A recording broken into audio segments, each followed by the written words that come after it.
Blooms, may panibagong malaking update tungkol sa BINI. At this time, hindi na lang ito pang Pilipinas, pang global na talaga ang galaw nila.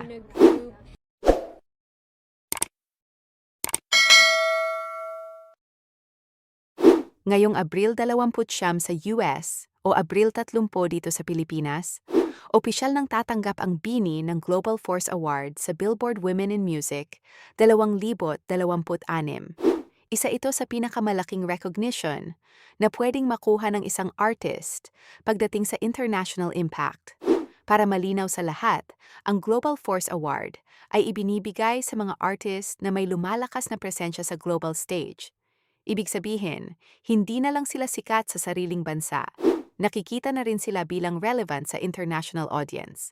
At ngayon, kabilang na ang BINI sa ganitong level. Kung babalikan natin, hindi ito biglaan. Malaki ang naging epekto ng performance nila sa Coachella. Doon talaga nagsimulang mapansin ang BINI ng mas malawak na audience. Hindi lang sa Asia, kundi pati sa Western market. Maraming first-time listeners ang nakakita sa kanila, at doon nagsimula ang curiosity. Sino nga ba ang BINI? At pagkatapos ng Coachella, sunod-sunod na ang exposure. Mas maraming content, mas maraming discussions online, at mas maraming international fans na nagsimulang sumubaybay sa kanila. Kaya itong award na ito, masasabi nating resulta ito ng momentum na binuo nila nitong mga nakaraang buwan. Dagdag pa dito, ang magpe-present ng award sa kanila ay si Cara Delevingne, isang kilalang international celebrity. At gaganapin ang event sa Hollywood Palladium, isa sa mga iconic venues sa Los Angeles na madalas pagdausan ng malalaking music events. Para sa maraming Blooms, ito na siguro ang isa sa pinakaabangang milestone. Hindi lang dahil sa award mismo, kundi dahil sa ibig sabihin nito para sa grupo. Kapag kinilala ka ng isang platform tulad ng Billboard, ibig sabihin, may nakita silang potential na mas lumaki pa ang reach mo sa global market. Ngayon, pag-usapan natin kung bakit mahalaga ito sa mas malaking picture. Sa industriya ng music, hindi sapat ang sumikat sa local scene. Kailangan mong makahanap ng paraan para makapasok sa international market kung gusto mong tumagal at mas lumaki pa. At dito, pumapasok ang significance ng award na ito para sa BINI. Ipinapakita nito na nagsisimula na silang makita bilang isang act na kayang makipagsabayan sa global level. Hindi lang sila Nations Girl Group. Unti-unti na silang kinikilala bilang global act. Pero syempre, kasabay ng ganitong recognition ay mas mataas na expectations. Habang lumalaki ang audience, mas dumadami rin ang mata na nakatingin sa bawat galaw nila. Mas maraming critics, mas maraming comparisons, at mas maraming pressure na i-maintain ang momentum.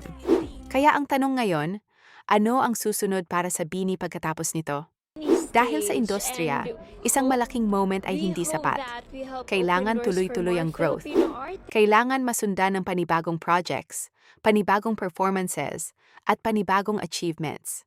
Sa ngayon, kung pagbabasehan ang trajectory nila, Coachella performance, international exposure, at ngayon ay Billboard recognition, mukhang malinaw na may direksyon ang kanilang pag-angat. At kung magpapatuloy ito, posibleng mas marami pa tayong makitang international milestones mula sa kanila sa mga susunod na buwan. Para sa Blooms, malaking bagay ito.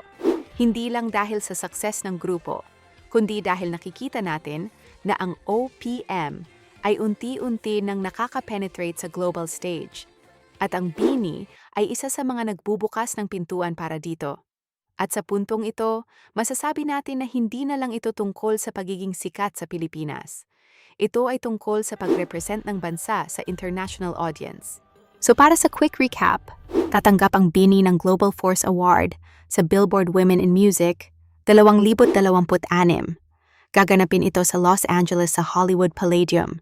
Ipapresent ang award ni Cara Delevingne at kinikilala sila dahil sa lumalakas nilang global presence, lalo na pagkatapos ng Coachella performance. At ngayon, Blooms, gusto naming marinig ang opinyon ninyo. Deserve ba ng BINI ang Global Force Award? At sa tingin ninyo, ito na ba ang simula ng mas malaking global breakthrough nila? Comment down below. At huwag kalimutang mag-subscribe dito sa Chisflix para sa mas updated at mas maiinit na balita. Subscribe para sa mga susunod na ulat at chismis. Chisflix sana!